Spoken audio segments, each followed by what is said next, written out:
મુસ્લિમ બિરાદરોના પવિત્ર મોહરમ પર્વ નિમિત્તે ભાવનગર શહેરમાંથી યૌમે આસુરાના દિવસે નીકળેલા તાજિયાઓનું ભાવનગર શહેર કોંગ્રેસના આગેવાનોએ દર્શન કરીને કરબલાના શહીદોની યાદ તાજા કરી પુષ્પાંજલિ અર્પણ કરી. તે આગેવાનોએ જુદા જુદા તાજિયાના દર્શન કર્યા હતા અને આ દરમિયાન ભાવનગર શહેર કોંગ્રેસ સમિતિના પ્રમુખ મનોહરસિંહ ગોહિલ, પૂર્વ મેયર પારુલબેન ત્રિવેદી, પૂર્વ પ્રમુખ પ્રકાશભાઈ વાઘાણી, કોર્પોરેટર કાંતિભાઈ ગોહિલ, વિપુલભાઈ બગડા, મહેન્દ્રસિંહ ગોહિલ, સુરેશભાઈ બારૈયા, કાળુભાઈ બેલીમ, રજાકભાઈ કુરેશી, અનવર ખાન પઠાણ, સાજિદભાઈ કાજી, સાજિદભાઈ સોલંકી, હુસેનભાઈ સરવૈયા, તોફિક ખાન પઠાણ, અસલમભાઈ શેખ સહિતના કોંગ્રેસના પક્ષના આગેવાન અને કાર્યકરો ખાસ ઉપસ્થિત રહ્યા હતા.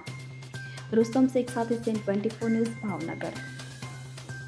હવે જુઓ દેશ દુનિયાની તમામ ખબરો તમારી આંગળીના ટેરવે.